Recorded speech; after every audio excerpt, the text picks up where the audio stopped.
वो चीजें मिल रही। आज के मैं 46 वर्ष, आज के 24 साल पहले धीरे धीरे शब्दों में चलता रहा, लेकिन फिर वो जो वर्षों की तपस्या से नहीं मिलते, अंदर के अनुभव, जैसे किसी शराब में भी शराब का लोग करते हैं, तो कुछ बूंदे ही मिल जाए, वहां से शुरुआत हुई। और वो कृपा से, ये जो आया कृपा से और कुछ अनुभव से। मेरी स्थिति क्या है, और ईमानदारी से कहूं वैभव, सुनो बेटा, एक कहावत है कि ना खुदा ही मिला ना विशाले सनम, ना इधर के रहे ना उधर के रहे, तो यहाँ के रहे ना वहां के रहे। एक और है, दुविधा में दोऊ गए माया मिली न राम। ठीक है, मेरी स्थिति क्या है, थोड़ी सी माया मिली, थोड़े से है राम, कुछ खुदा भी मिला, कुछ विशाले सनम। ईश्वर की कृपा हुई, पहुंचे हुए संबुद्ध सद्गुरुओं ने अपने संकल्प से मुझे बहुत कुछ वो दे दिया, अंदर का रस दे दिया, लेकिन अभी अपूर्णता है। अपूर्णता ये है, हमारे यहाँ ये कहा गया कि ये कहना और सुनना सब, किताबें छपाना भी, ये कहना और सुनना सब फितरत सिर्फ फिरों की है, हकीकत में जो पहुंचे हैं उनके जुबा नहीं होती। जिन पाया तुम्हें छिपाया।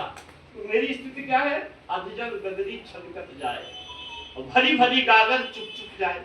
तो अभी जो अधजल है, अभी कुछ पाया, कुछ पाने को बाकी है, फिर भी तदपि कहे बिन रहा न कोई, इसलिए हम आ गई। और मित्रों, दो चार संकेत और करके फिर मैं बस अपनी बात 5-6 मिनट में समाप्त कर रहा हूँ। ये पुस्तक क्यों है, 4-5 वाक्य सुन लीजिए। ये पुस्तक क्यों लिखी, मतलब क्यों आई, क्यों उतरी? वो इसलिए कि भाई साहब ने नीरज जी का जिक्र किया, जो अभी भाई साहब ने नीरज जी का मुक्तक पढ़ा, कफन पढ़ा, तो इसलिए मुझे याद है कि जब शायद बहुत पहले बात किया कि कब से नीरज जी जब युवक जवान थे, आए थे, तो पत्रकारों ने घेर लिया, तो उन्होंने हटाया एक तरफ और इस मुक्तक से ही अपनी बात शुरू की थी। तब उन्होंने एक बात कही थी नीरज जी ने कि जो फियर ऑफ डेथ है, मृत्यु का भय है, वो अखंड रूप से चेतन अवचेतन में हमारे अंदर समाया ही रहता है, और उससे आंख मिलाने का हम साहस नहीं कर पाते। हमें लगता है तो बड़ी कठिन चीज है, तो असंभव सी चीज है। इसी के साथ मोक्ष जुड़ा। मृत्यु जब निरर्थक हो जाएगी, मृत्यु जैसी चीज जब नहीं होगी, तो मोक्ष, मोह का क्षय। मोह का अर्थ क्या होता है, मोह का क्षय। और मोह परमात्मा ने नहीं दिया, मोह हमारा इकट्ठा किया होगा, हमारा इकट्ठा किया, और जैसे इकट्ठा किया है, जैसे आसक्ति को कहते हैं, आसक्ति है तो जा भी सकती है, ऐसा थोड़ा आसक्ति आगे हम बने रहे। ऐसे ही मोह का क्षय करना भी हमारी जिम्मेदारी है। उसकी तकनीक है। तकनीक कहाँ से सीखेंगे, जो पहुंचे हैं उनके पास जाना पड़ेगा, केवल ग्रंथ पढ़ के नहीं आएगी। हाँ, आ भी जाती है, कभी कभी विशेष कृपा होती है तो उसकी आ भी जाती है। तमन्ना दर्द दिल में हो तो कर खिदमत फकीरों की, नहीं है लाल मिलते हैं अमीरों के खजाने। तो बंधुओं, ये तो मुझे लगा कि मौत से आंख मिलाना, और ये तुलसीदास की एक पंक्ति याद आई, बूढ़े मृगबारी खायो जेवरी को सांप ले। नंबर ध्यान दीजिएगा इन शब्दों के, तुलसीदास के। बूढ़े मृगबाल, हम सब कहाँ बूढ़े मरे हैं, डूबे हुए कहाँ हैं? मृगबाल माने मृगमरीचिका में पानी है नहीं, लेकिन डूबे मरे। और खायो जेवरी, जेवरी रस्सी, रस्सी के सांप ने खा लिया हमने। बात अर्थ क्या है? अर्थ यह है कि परमात्मा ने, ब्रह्म ने परमात्मा ही बनाया है, संसार बनाया ही नहीं। अब अटपटीला लगेगी यहाँ से, संसार फिर है क्यों, दिखाई तो पड़ रहा है। ब्रह्म ने बनाया, ईश्वर ने। हमारा संसार हमने नहीं बनाया, मन के द्वारा भाषित है, अंतःकरण। मन रहित अवस्था होती, संसार विदा हो जाता है। फिर क्या होता है, वस्तु व्यक्ति पदार्थ तो रहते हैं, तो नहीं चले जाएंगे। तो ये एक अलग से बात हो गई, वेदांत की विशेष ज्ञान की हो गई। लेकिन तब क्या होता है कि मनोब्रह्म, मन भी अपने आप में ब्रह्म ऊर्जा है, कैसे समाहित होती है। गीता के 6ठे अध्याय में एक श्लोक की एक आधी पंक्ति सुना रहा हुआ। भगवान कृष्ण ने ध्यान कराने का सर्वश्रेष्ठ श्लोक लिखा, उसमें पंक्ति लिखी। एक श्लोक है, शनहि शनहि उपरिमेति बुद्धिया धृति गृहीतया धीरे धीरे उपरामता को प्राप्त होते हो। उपरामता माने समझदारी पूर्व वैराग्य।